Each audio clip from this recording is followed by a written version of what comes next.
So it's a very clever use of lyrics, I think. It um, shows a certain maturity as well. And obviously he's been through some shit with his missus as well, so he's probably going to be a bit raw as well, which, as we know, all drama needs conflict. Yeah. So there you go.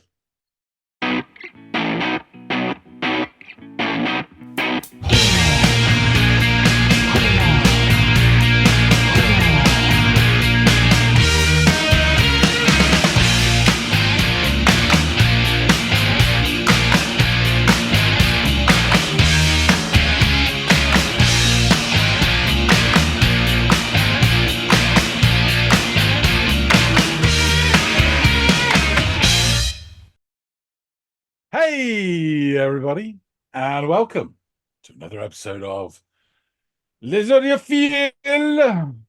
Oui, oui. My name is John. His name is Andy. Now, I see liberals. I am just a fashion accessory. People send postcards, and they all hope I'm feeling well. I retreat into self-pity. It's so easy, where they patronize my misery. Not more on that later, because we've got a track to listen to, and it's a Friday track, so it comes from one of our lovely, lovely viewers. And so we have a treat for you. Well, you be the judge of that, but I think we've got a treat for you.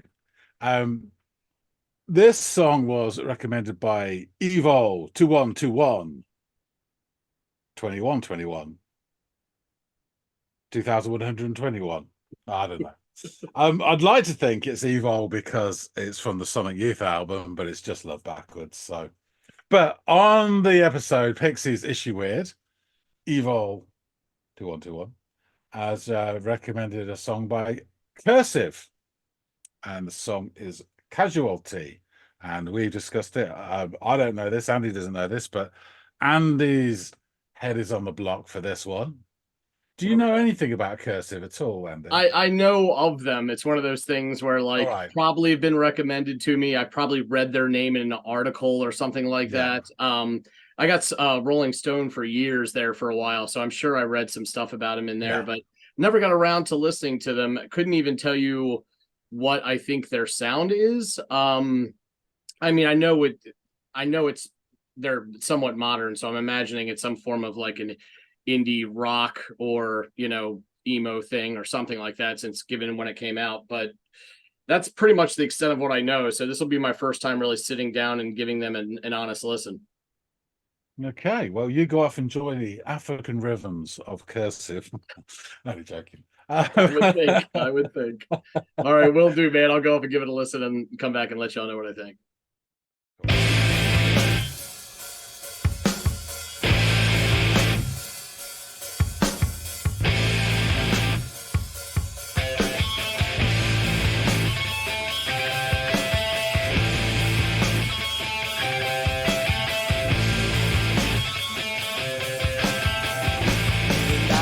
Fallen. Okay, first of all, we're taking that back. God damn, I love the harmonics of that on that one guitar, coupled with kind of like the rhythmic pattern of the other with the chords. That nice loose kind of drum beat filling in the gaps intermittently when that guitar stops. Then that goes on for a little bit, and then we get that like I mentioned a moment ago, that harmonic guitar coming in there with all those lovely pitch pick harmonic things happening. Oh, sounds so good. It's like a jolt. It's like a shot of espresso. Really, really enjoying that.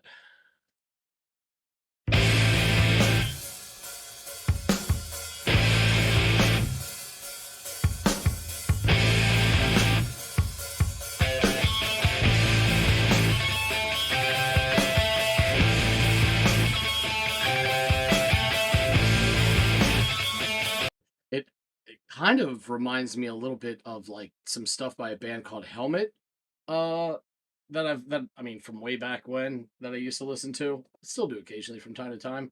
A little bit lighter, not quite as heavy as Helmet, but still cut from a similar cloth. I'm enjoying this. That has fallen down the staircase, That's interesting. and I, for one, have felt its breezes. Equilibrium inebriated. And even here, you have like that chugging type rhythmic sound with still these really pretty guitar parts laid over top of them. To this point, and I hope it's the theme for the rest of the song, the way these two guitars are commingling together is awesome. I love the sound that they're working with. And I really love those drums too. The chorus or the verse came in like you heard that beginning, it was so like bombastic, and then the chorus comes in and it almost starts with like jazz chord adjacent type sounds, and it falls into this more subdued situation. Be interesting to see the loud, quiet, loud dynamic of this one as we progress. Our social graces have been displaced as we sink deeper into the dreams. The volume increases. Nighttime resurrects, spotlight, silent wars. Rebel somewhere below. The surface is persist. The surface is persist. The chill is drowned. Lungs explode. Shards of words of a shattered voice. And there's still hope where the bomb was thrown.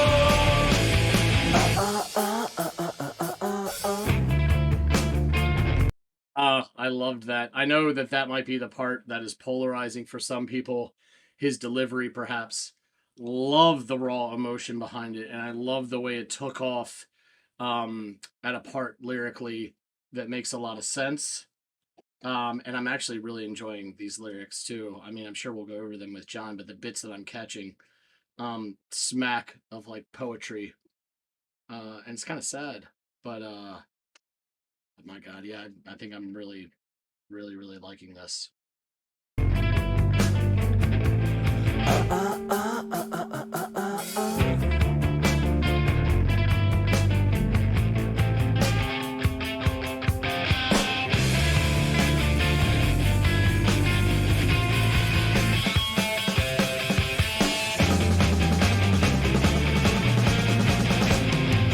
Is rising, a revolution.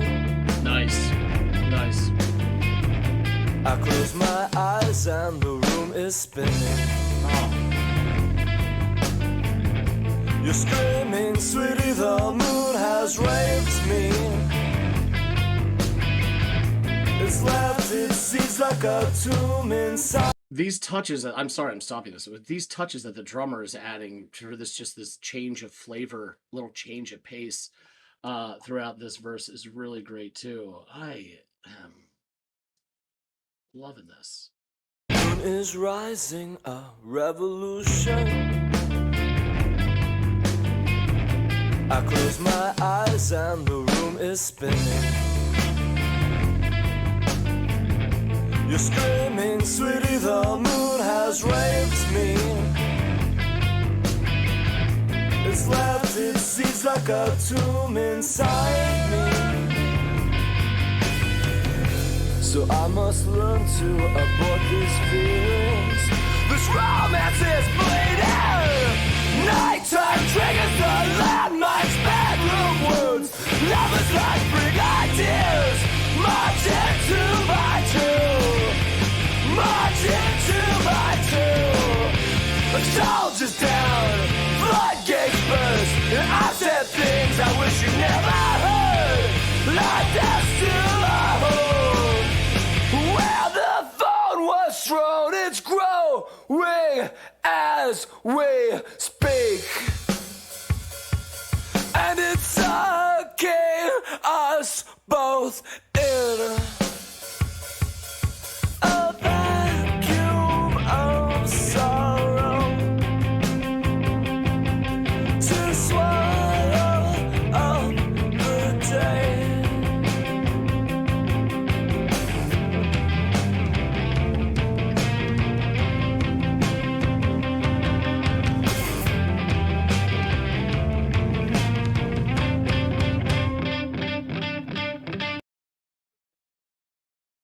Wow. Oof. abrupt ending. I was watching the time dwindle and the sound maintain and wondering, oh dear, what are we dealing with here? Man, I love this. Loved the song. Loved the way the guitars played with one another. Loved the drum and the drums and what he did to incorporate new sounds as the song sort of evolved and grew. Um, I loved the vocal delivery. Again, I know that's probably going to rub some people the wrong way, and that's okay. Things weren't meant to be loved universally, but it struck a chord with me just because of the way he played with the emotion of the song. In fact, I would say that the song is cut from a very emo cloth. It's got post-hardcore sounds to it as well. I am kind of surprised that this band hasn't I mean, I've heard of them, but I'm surprised I haven't given them their due in listening to them, because this was a great experience, a great recommendation, and hopefully a great conversation with John thereof. Let's get back to him. So you're back. What did you think of Cursive and the Casualty? I will tell you what I thought of them, but first I'll tell you what I thought. And what I thought was, goddamn, a part of me really wishes you had gotten this song to listen to, because I would have still had the joy of listening to it, but it is so similar to stuff that I listen to, which I was actually kind of stunned by, given that I hadn't listened to them yet, that I would have loved to have rather heard your interpretation of this song, because all I'm going to say is I fucking loved it. It reminded me of a bunch of stuff that I listened to. I can't believe it didn't land in my lap sooner.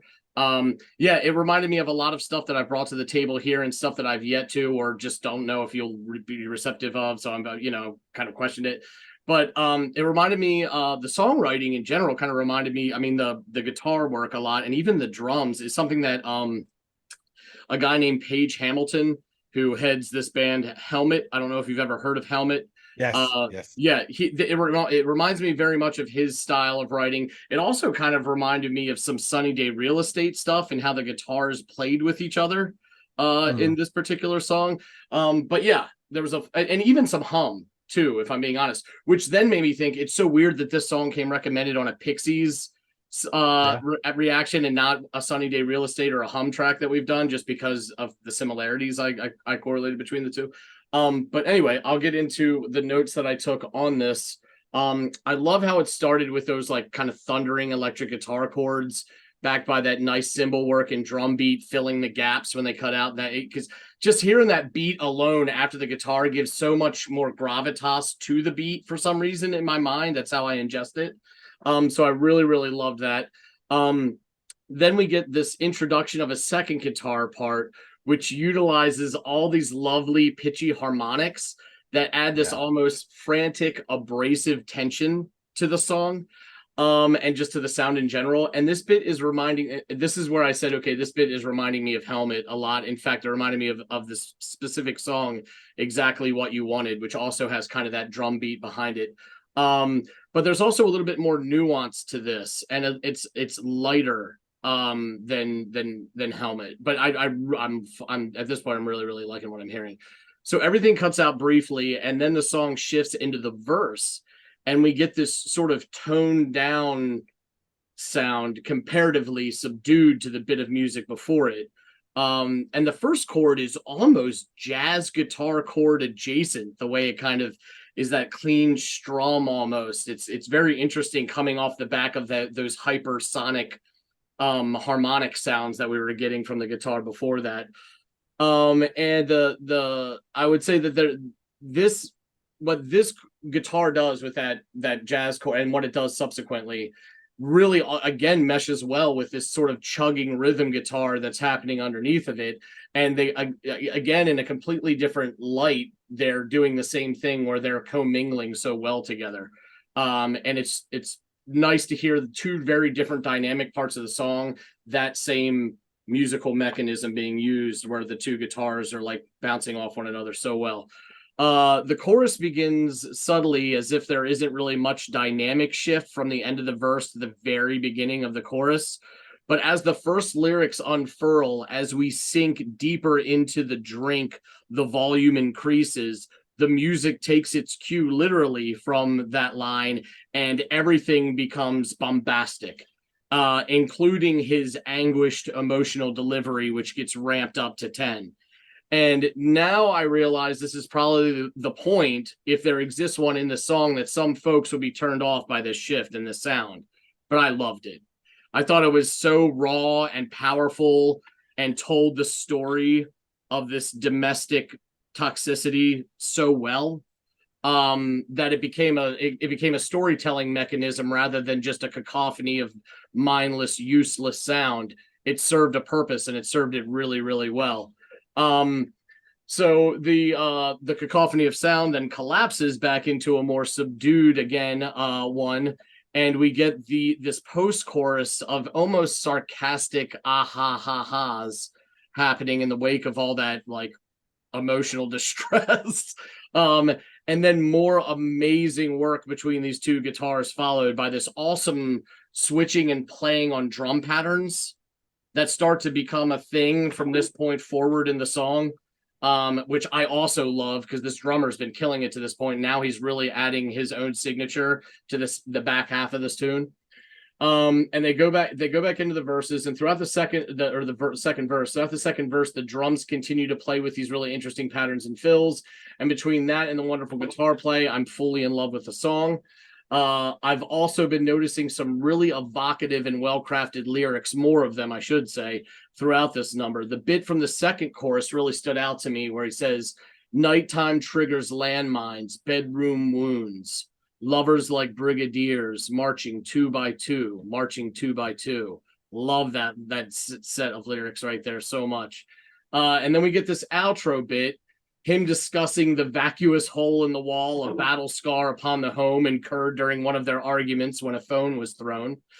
And then the music chugs us along until we get this kind of abrupt yet stuttered stop.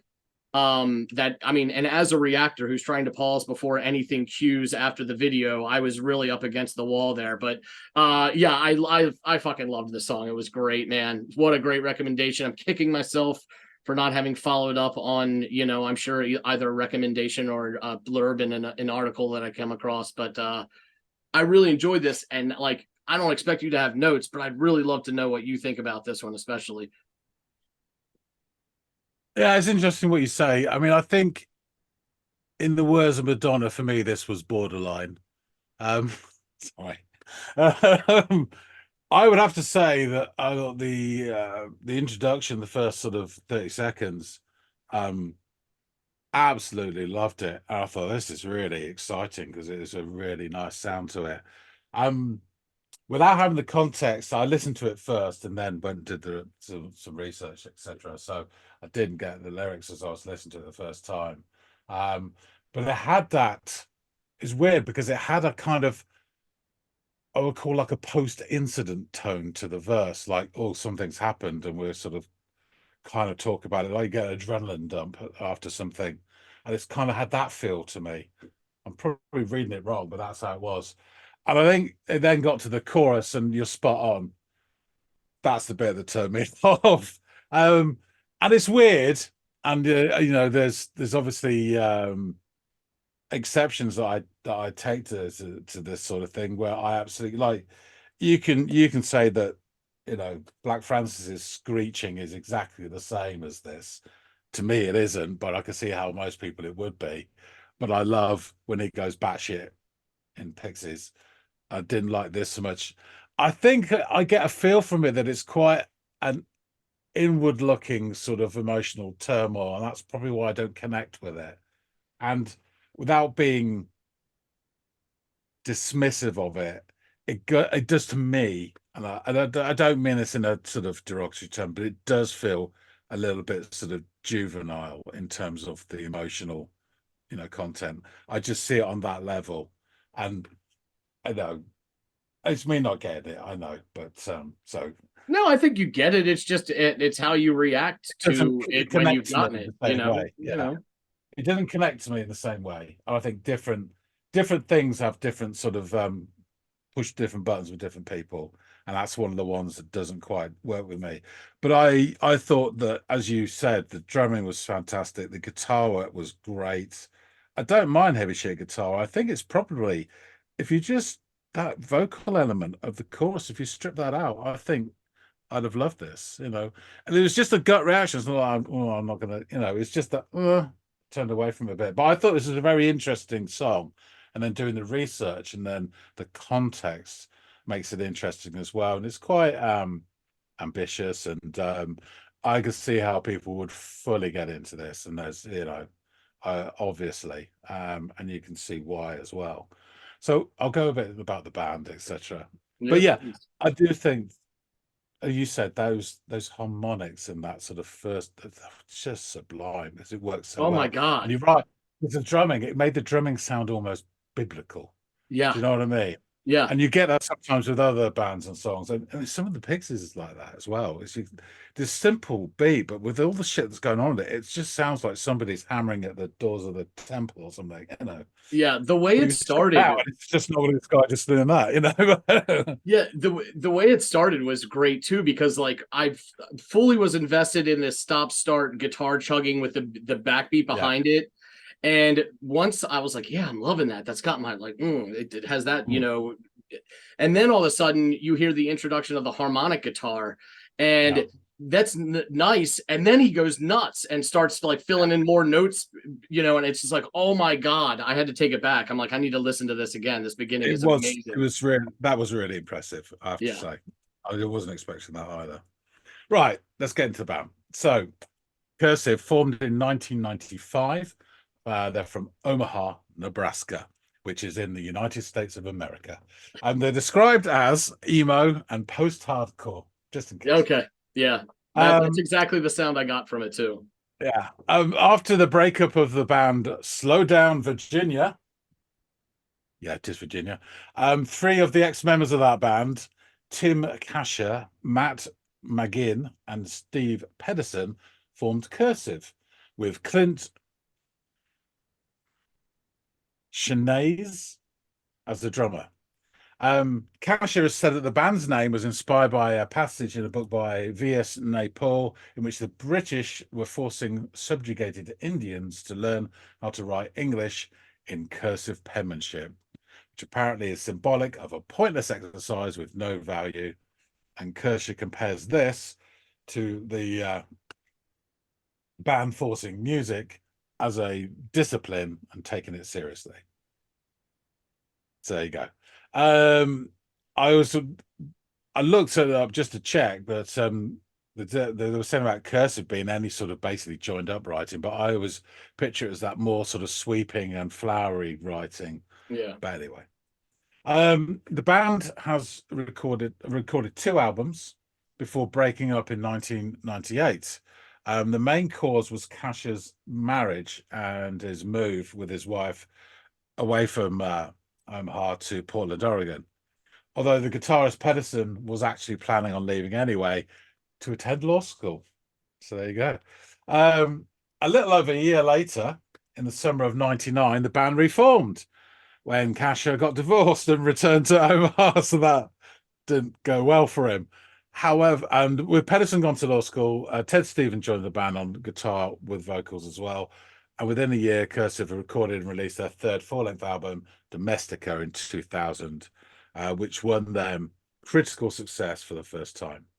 I'm going to go ahead and say, while the marriage didn't work out for him, it sounds like everything I extrapolated from this tune and the name of that album, that it inspired some music that they were then, at least he got something out of it, right? He got something out of it. So yes, it is a concept album that tells the story of a relationship between 2 characters named Sweetie and Pretty Baby. And that kind of gave me flashbacks of The Mountain Goats. Yeah, exactly. Yeah. But anyway, so both characters, Sweetie and Pretty Baby, are mentioned in several of the songs on the album, including The Casualty. The album is influenced by Kasher's divorce, but is not strictly an autobiographical account, because there are some additional sort of dynamics and parts to it, including infidelity, which he said didn't happen in his marriage. The album is considered emo, post-hardcore, and indie rock.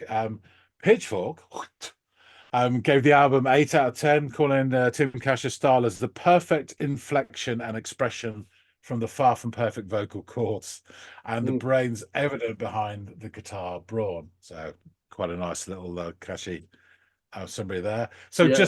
just to recap, for this album, the lineup was Tim Casher vocals, guitar, Matt McGinn bass vocals, Clint Chasney drums, percussion, and Ted Stevens guitar vocals.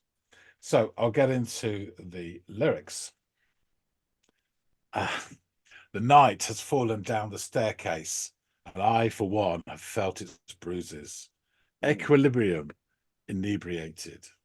Our social graces have been displaced. As we sink deeper into the drink, the volume increases. Nighttime resurrects fault lines, silent wars, rumble somewhere below. The surfaces versus the surfaces versus. The shoe is dropped, lungs explode, shards of words of a shattered voice, and there's still a hole where the phone was thrown. Etc. The moon is rising, a revolution. I close my eyes and the room is spinning. You're screaming, sweetie, the moon has raped me. It has left its seeds like a tomb inside me. So I must learn to abort these feelings. This romance is bleeding. Nighttime triggers the landmines, bedroom wounds, lovers like brigadiers, marching two by two, marching two by two.